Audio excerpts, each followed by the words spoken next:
This is the Balanced Advisor Podcast with Dr. Travis Perry, helping financial advisors like you achieve balance in their lives. Welcome to another episode of the Balanced Advisor Podcast. I'm your host, as always, Dr. Perry. Today, we are joined with Roger Pine from Holistiplan. Roger is the co-founder of Holistiplan. He and his co-founder, Kevin Lozier, have created a market-leading tax planning software that's built by advisors and for advisors. Prior to Holistiplan, Roger worked for 10 years as a financial advisor and planner, serving his clients nationwide from his hometown in Texas. Roger, we got to spend a little bit of time beforehand talking about Texas connection and our advisor, previous experiences, advisors and failures there. And what we're going to ask you in your own words, kind of sum up, like, how'd you get into this industry? How'd you get to where you are with Holistiplan? Sure. Yeah. First of all, thank you for having me. It's a pleasure to be here to talk with you. So how did I get into the industry? I worked in my 20s as an IT consultant in the energy business. And I was very lucky in that I didn't know that personal finance was a job that people did. I think maybe vaguely I knew, but I was fortunate because my wife's mother, my mother-in-law, was really one of the pioneers of fee-only financial planning. She started back in the mid-'80s, her firm. And my wife was interested in maybe joining as a financial advisor. So she started studying for the CFP. And as she's reading the books on the CFP, I'm kind of looking over her shoulder like, hey, that stuff's pretty interesting.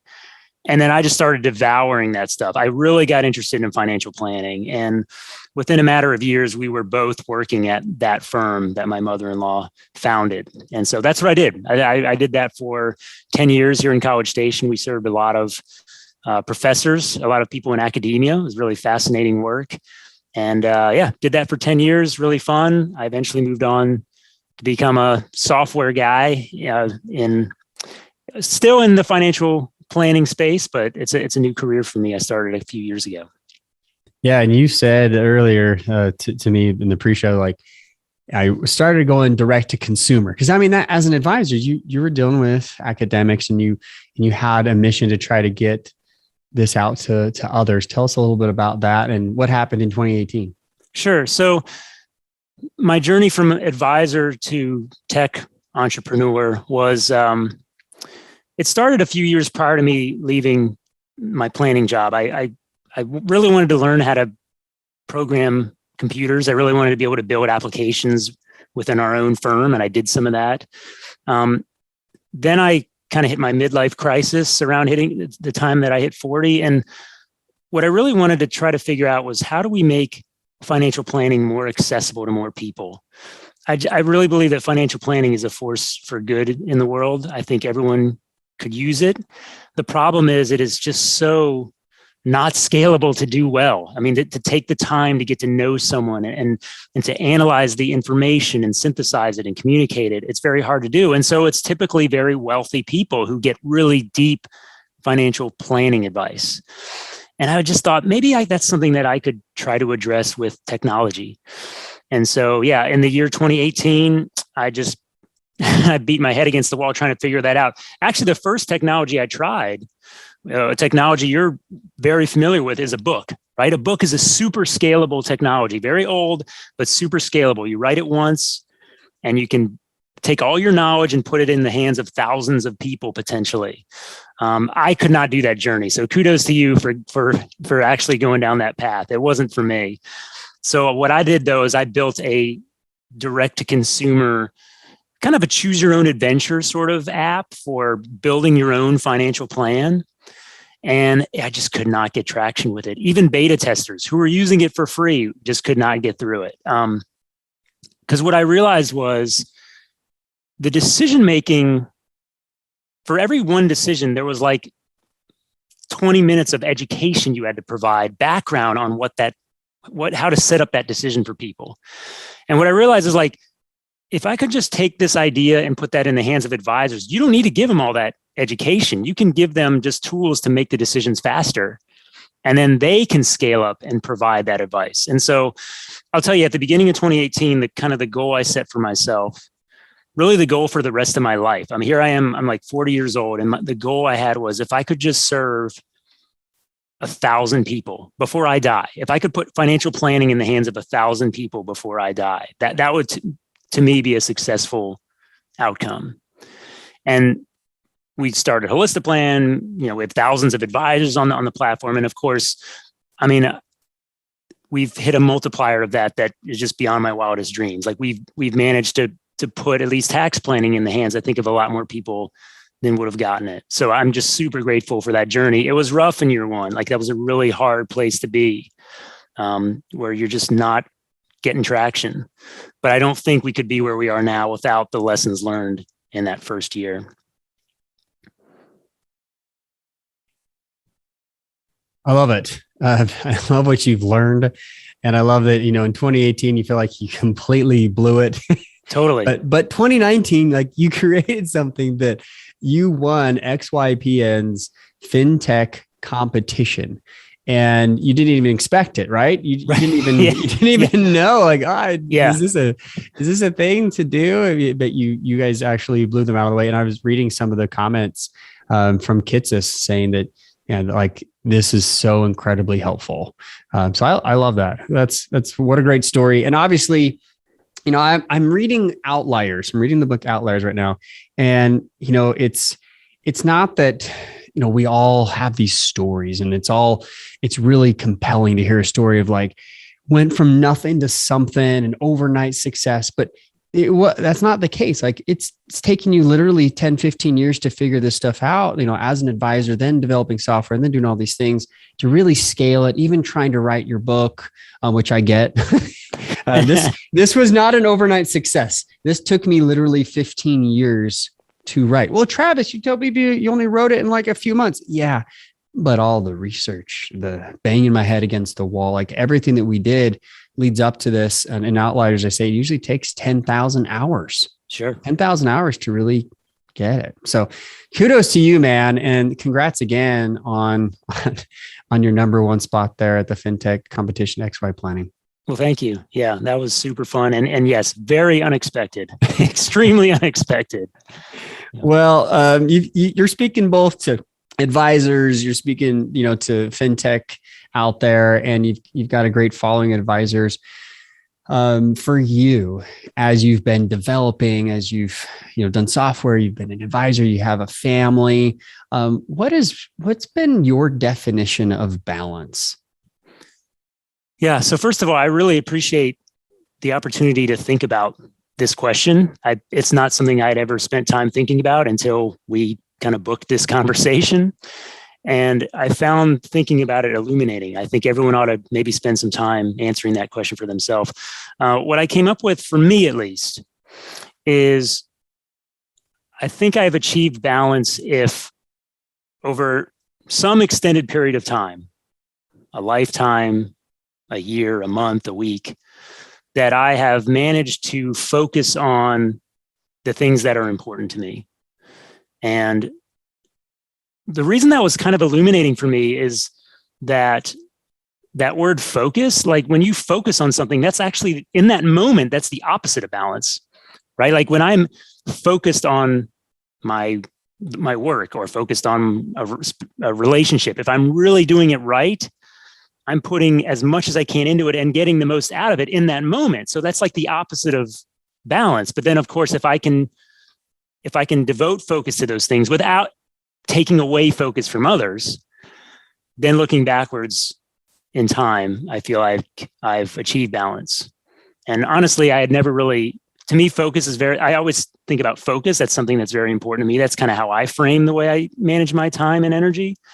But that it works out to balance if it's done properly, I think, right? In the long term. Because there'll be a week when I am not focused on the kids because I'm at a conference and, I just, we do a FaceTime call and that's it. I'm focused on the career side. But then hopefully when I'm on a vacation, I can focus on the relationship side. And so anyway, that's what I've came up with in my time leading up to this call. That's so good. I literally just did a testimonial with a client of mine. And his number one response to the coaching that we've done with him is focus. Yeah. It's helped him to get his focus. And that's the interesting thing is most people are like, well, balance doesn't exist. Well, of course not. The traditional view of what balance is not doing everything equilibrium, all the time in every area of life. It's impossible. But exactly what you said, it's being present and focusing on the individual. If I'm doing this podcast, but I'm sending emails to someone else about something else, right? Not on my total hypocrite, but it's not being focused and present here. So we struggle with that, right? And advisors and software, like fintech, like this is a big part of it. Like advisors really struggle with shiny object syndrome, right? And here you are presenting help, which we'll get to later about, what Holistiplan actually does, but you're helping advisors. Yet at the same time, sometimes as advisors get so inundated with all the technology out there that we struggle to keep that focus, right? Yeah, for sure. Yeah. I was thinking about, I know you have kids that may be around the same age as my kids, but those first few months of the pandemic when everyone was at home, like if your definition of balance is like you're doing all the thing, like I had the kids right with me and I was doing work, like all the things were there. That was like the worst balance I've ever had because I wasn't able to focus on any of those one thing. Like everything was happening at once. And so, yeah, it's even though the components of what you value could all be in the same place. If you're not focused on any one of them, then I don't think the balance is there. And the classic is, I'm looking at emails at the dinner table or whatever, No, 100%, 100%. And this is one that I see advisors struggle with all the time. I had a podcast guest who said, he was at dinner and the phone was nearby. So he would answer it once in a while. And he would just, quick look at the email messages because he heard the notifications. He'd put it back and go back to dinner. And then he had his daughter, I think like 9 or 10 years old, sit on his lap after dinner, like, Daddy, when are you going to be with us? Yeah. Just crushed him. But you're exactly right. Like you might be in the same room, multitasking on the people you love the most and claim that, you have priority to. So yeah, very great point, Roger. Yeah, that's framing. Yeah, if you're framing balance in terms of the time, right? Which I think is maybe how I would have framed it before even thinking about it. Yeah. He's like, oh, well, I'm at home. So that's the family time. And so I put in my 4 hours of family time. I left home. I left work at 5, but without the focus, I don't think it really counts. Yeah, I agree with you very much. So let's look at you personally as an advisor to advisors. And, you remember your time as an advisor. What were some of the biggest issues or maybe still some of the biggest issues that you struggle with personally with balance? It's hard we live in a service economy and financial advice is a service business. And, unlike shift work where your shift begins and ends, like the client, especially when we really care about those relationships, the client is always there. The client there's always another thing you could do to answer that, to research that question a little more or get back to someone a little bit faster because that they're worrying about the answer. These are all empathetic, I think on the surface level, morally great things to do, but it can start to, like I said, if your focus on one thing starts to impact your focus on others, it can be a problem. And that was something that I think was challenging as a financial advisor is you just wanted to be there for people. I mean, that's your job. And that's the promise you make when they come in. It's like, we will be your partner in all of help your life, help you live a more balanced and fruitful life. And that's what we would offer people. And then that's why it's hard to say no sometimes. And yeah, that happens in software as well. It's a different level of scale because I don't know all my customers the way I did as an advisor. The advisors, I knew them, I knew their family story, I knew everything about them. Whereas our customers in software, there are thousands of them. And some of them I know personally, and some of them I'll meet for a brief moment and then we won't see each other again. But it's still hard to say no because I know they're doing great work. Like my goal when I had that midlife crisis was to enable people to deliver more financial planning to more people. And if I don't put in that feature that someone is demanding I add, or if we don't offer some level of support that, someone thinks that every software company should give, it becomes challenging, I think. And you just have to focus on what your values are. And I don't always frame things in terms of saying no. I try to frame things in terms of what's the highest leverage thing I can be doing. And sometimes building this feature for this angry person may not be as high leverage as building this feature that I know would impact more people in a beneficial way. Same sort of story on the software side. Yeah, that's fascinating, actually. That's fascinating. You're the first one to really articulate this in this fashion that, yeah, you're servicing clients, right?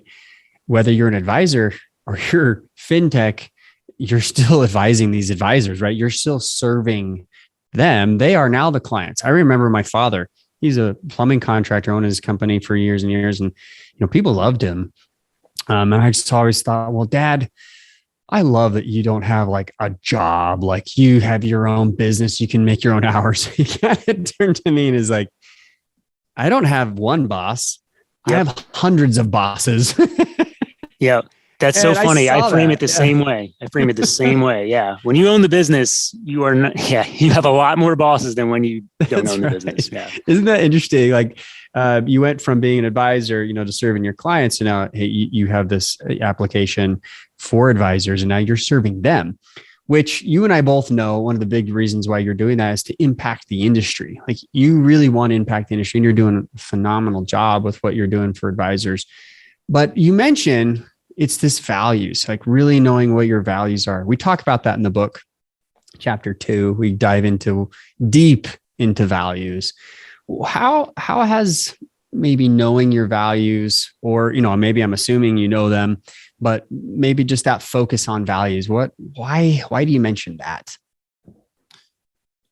Well, because in the heat of battle, when you're required to make a decision, the values are a blueprint you can use that you can fall back on to make those decisions. I think a rational mind can only take us so far. And so we have to have that foundation on which we make those decisions. How am I going to treat my colleagues here?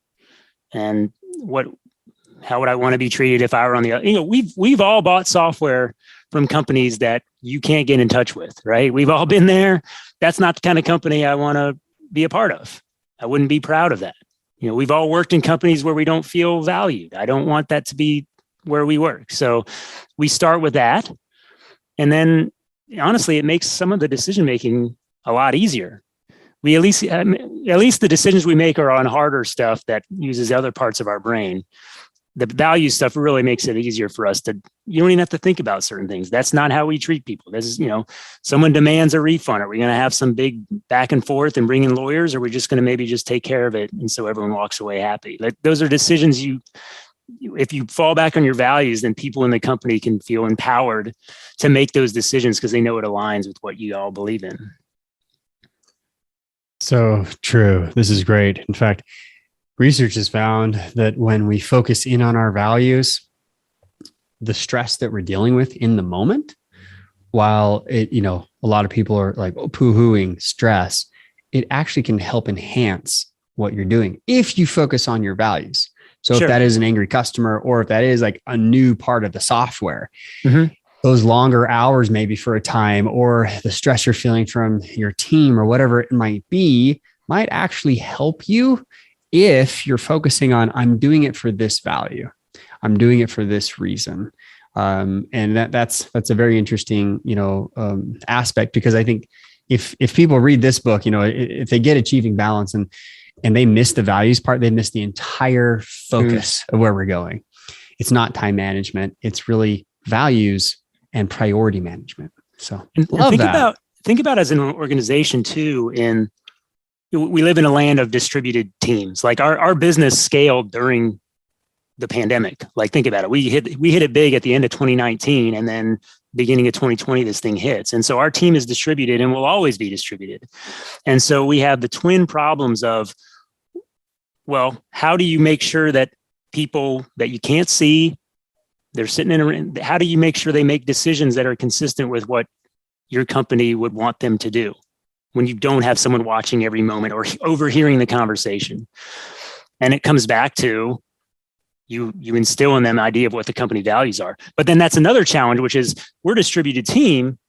How do you communicate those values in a way that sticks to the team? And it goes back to hiring. It goes back to it's really a new challenge, I think, for a lot of businesses who we were lucky in a way because we started distributed and we had to build that infrastructure from the start. Whereas some firms may be moving from in-person to distributed, and they're going to have to recalibrate how they communicate their values to people, how they make sure people are hearing them over and over again so that they make the right decisions.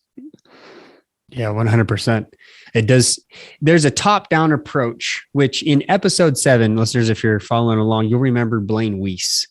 Blaine is a advisor to wealth management firms, and he focuses on values at the very top of the company. Like where are you with everything? He has his 5 pillars, and that's one of them is these values aspect. But yet at the bottom, I'm focusing on the micro level. He's more macro. I'm focusing on the micro of like, where are your values? And what you're saying, Roger, is like, you need them both. Like you need the values at the company, and individuals need those individual values on the micro level to really add up. Right. Sure. Yeah. And you know what? Life's too short to not work in a place that aligns with your values, or to create an organization that doesn't align with your values. Maybe that's just the midlife crisis piece coming out again, but like, there's so many opportunities, especially now where people are changing jobs and things like that. Like, no one should be in a place where they're working in a place that's not aligned with their own personal values too. 100%. 100%. We don't need that anymore. We don't live in a world where that has to happen. Now, that comes from a place of privilege. I understand that some people can't make the same choices with where they work and how they spend their time, but maybe short term. Yeah, maybe short term, but long term, they're going to be hating that job, and they're going to be looking for a different opportunity as quickly as they can. But I'm with you. With you. I think life's too short. And advisors, we have choices, right? Sure. As advisors, like you can decide, hey, I want to leave the industry and become a coach. Or I want to do, an app, or I want to be, a lawyer. Like you can start here and serve the industry in so many different ways. Sure. If that's not the right fit for you. A great book that I like to recommend to a lot of my clients is The Carrot Principle. Inside The Carrot Principle, they talk about the hierarchy of needs and how values are actually at the core, and people will leave even if they're paid sometimes higher wages because they don't align with the values of that company. Like that, it is pretty basic. So I think you bring up something that is really important. But then the pandemic, the shutdown has exacerbated all that, because now people can move where they want and they can work how they want when they want, which is the reason why Michael Kitces had me on this podcast in the first place during the pandemic, when he's like, whoa, you teach balance. Everybody has it out of balance now because we're all at home at our kitchen tables trying to do financial planning, and we weren't prepared for this. So I get it, man. This is a really great point, aligning those values. So as you've been working now with other advisors, they are your clients. Obviously, you worked in another firm in Texas there for a while, so you can see how it was working, side by side with other financial advisors. But the industry, Roger. What do you see as some of 1, 2, 3 biggest issues that advisors face when they're trying to achieve their sense of balance? Well, if you believe the pundits, they argue the industry is in a state of flux, where if investment advice is truly a increasingly commoditized service, then we are kind of on this hamster wheel where we're trying to find new ways to differentiate ourselves as advisors to the marketplace. And I think also there's a general awakening that financial advice can be very comprehensive and can touch a lot of places in people's lives, which brings more financial planning into the equation for all advisors. But that's, that hamster wheel, that how do I make sure I add this service? How do I make sure that creates more and more, like I was saying earlier, like we want to do great work for our clients. We want to do more. We want to answer that question better. We want to research it better.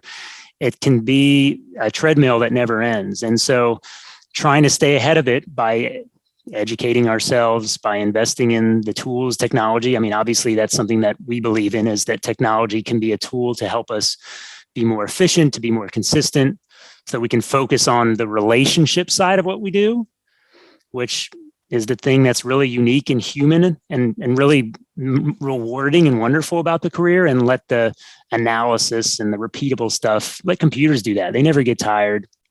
They don't get stressed. They don't care about balance. A computer does not care about balance. It'll do the same thing all day if you let it. This is true. So we see that. I mean, I think Holistiplan has advisors really in two pillars. And really, honestly, it's about 50-50 when I look at the types of advisors who work with us.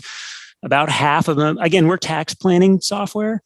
About half of them are advisors. They've been doing tax planning forever.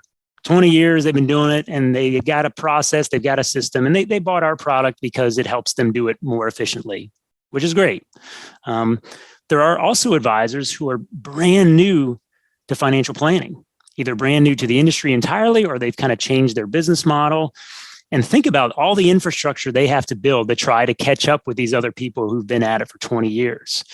And so, that can be a stressful thing to try to build. And so those are the people that I really, really am excited to serve, because like I said, my goal was, how do we bring financial planning to more people, that 1,000 people I wanted to reach? These people who are new to financial planning, if we can put the tools in their toolbox, if we can allow them to have time in their day to do this new service, a lot of people are going to benefit from that. But they're going to have to be mindful of their balance. They're going to have to be mindful of how they use their time. And so we do our best to help. Yeah, this is so good. So good. I want to focus on the struggle. I call it the workaholic trap. I call it, the advisors, they're getting started. They struggle with their time management because they're trying to take on clients. But then all of a sudden they realize, whoa, I've got to service these clients. How do I do this? Because it is really a relationship business. We hear it over and over and over again. And really the only way to differentiate between financial service and commodity, and really get into these next levels of an experience, to something that is even better, greater than that is transformational. It's all about that relationship. It is absolutely all about the relationship. But I think you bring up a good point. Like, it's those relationships that you can't scale those relationships individually one-on-one. Right. They have to happen in this way. So this is where I see this workaholic trap, kind of these advisors falling into it, because they get started with it and they get sucked in. They realize, I need to spend more and more time, versus being more productive and creating balance and doing boundaries, like in all this work we've been talking about. Besides, you kind of blended in, how Holistiplan can save them time, which we'll get to in just a second. But before that, why do you think the industry is focusing so much on that relationship anyway? We know it's a fact, like it's just a fact, but why? Well, let's focus there, because you were an advisor, you know how it is. What's the real basis behind that? Well, I mean, I think it's a great thing that is what we focus on, because that's how we win against Amazon coming in and becoming the next financial advisor of the future, right? Because that's the one thing they can't do. They can invest billions of dollars in technology. They can beat every tool that we have, but that's the thing that they can't deliver. That's the differentiator.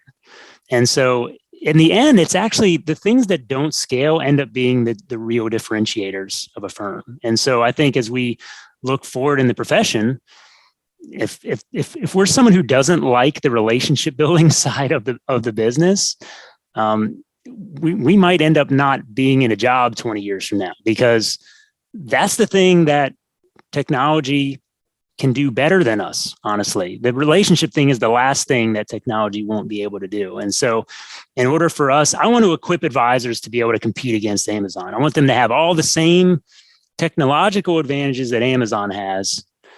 And then that allows them to do what Amazon doesn't have, which is build relationships. And that's the part that's rewarding anyway, right? I mean, that's what humans are. We're unlike any other animal. We're wonderful at building relationships. We derive pleasure from that. Our clients appreciate that. I mean, it's a two-way street. I mean, clients appreciate having someone they can trust. You start trusting people with your money. That's something that people keep private. They don't even tell their families about money. To be able to have someone that you trust is really, really valuable to people, even beyond the fantastic advice we provide people. So that's the thing that I'm happy that people invest time in it. Now, of course, like I said earlier, like you don't want focus on one thing to take away from other things that matter. But ultimately, that's what's going to differentiate the great advisors, is the ones who build that trust and keep it and build great relationships. Yeah, huge. Which is weird coming from a software guy, right? Like, I was about to say, man, I'm like, here's a software guy saying, you know what, relationships are the most important thing. But I get it. Like, this makes perfect sense to me, because relationships, that is how you transform the client. That's how you transform their life, is the trust that they put. Like, you need to be a trusted advisor. Like, this has been for years and years and years. But on the other side, with all this tech, you've got to compete. You've got to deliver, at a high, rate, comparatively speaking, to Amazon and, TD and everybody else that's out there that's doing their tech stuff. So I love that that's your focus. Your focus is equipping the advisor, not getting in between the advisor and that relationship. That's a huge differentiating factor I think we need to bring up. And I wish 100%. I wish you were more passionate about this, Roger. I mean, goodness. I think we struck a chord. I want to be the background radiation of the universe. I don't want to be the star. I don't need to be that. And in fact, that was as an advisor, that's what we did. We had a ton of checklists and stuff like that. You don't want to miss the easy stuff. That way you can focus my limited energy and brain power on the hard stuff. And so that's why automating reading a tax return. I mean, a human being gets tired after you read page 18 of a tax return. I mean, it's just inevitable. No matter how much you love taxes, the human brain is not equipped to read something that awful for that long. But a computer does it great. So let's let the computer do it, and then I can synthesize it and communicate back out to my human counterpart what we learned together. Yeah, I am passionate about it. Yeah, I'm passionate about being backstage in other people's journeys to being great advisors. I heard someone say, you don't need a PR person if you have a great CEO. You should be able to be taking and sharing your own story, in which I partly agree with, but I also kind of disagree with. Like, there's stuff that you just can't do, but you're the passionate part that really understands that this is what needs to be here for advisors to be able to create those relationships.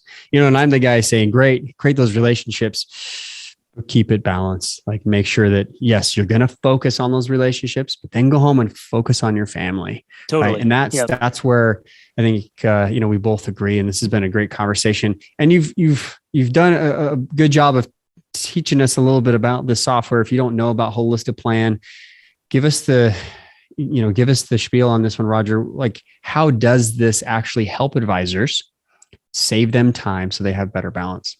Sure. Well, this is where my PR abilities might start to fall short. I should have a better elevator pitch. But Holistiplan, is a tax planning software. Advisors, I think really the secret sauce that really caught on with people really well is the idea that you can upload a PDF tax return. So ask your client, hey, we're recording this March 31st.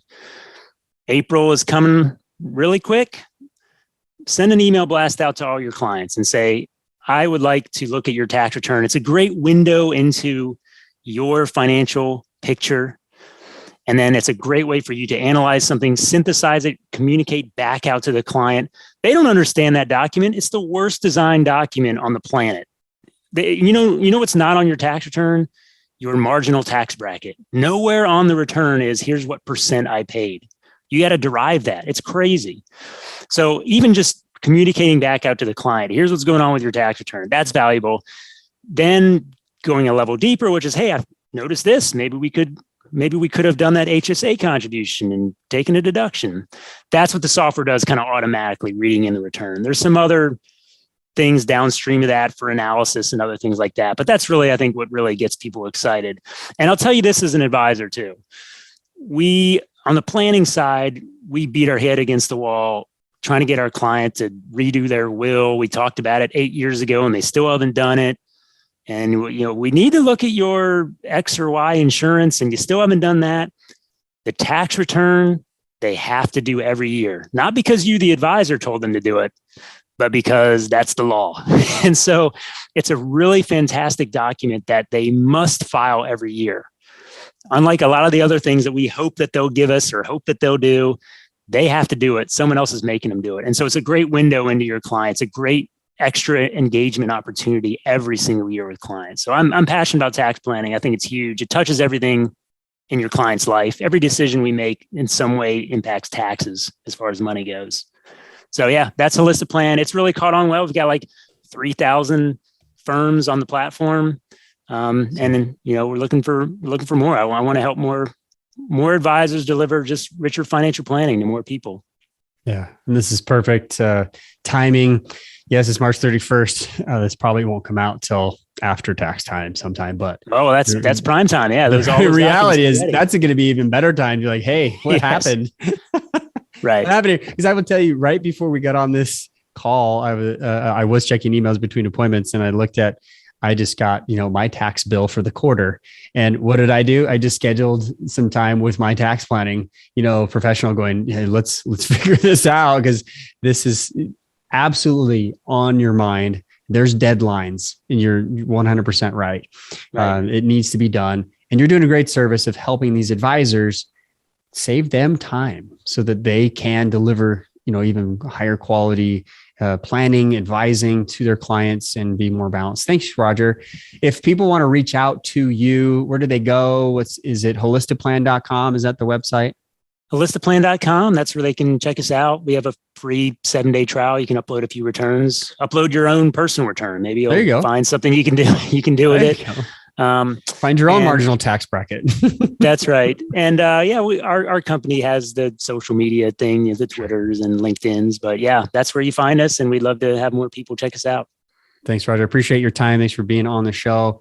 Everyone, please, if you're an advisor out there who needs some of this help from Holistiplan, give them a try, check it out. I know personally, I work with dozens of advisors and they talk about this as being a very huge issue. So this is going to be very beneficial to our clients and those that are following us and our listeners out there. Thanks for watching. Share this up, subscribe if you're a first time listener, and we're going to keep excellent quality content like Roger coming in and other guests here on the show with us. Again, thank you, Roger, for joining us. Thank you. It's been a pleasure.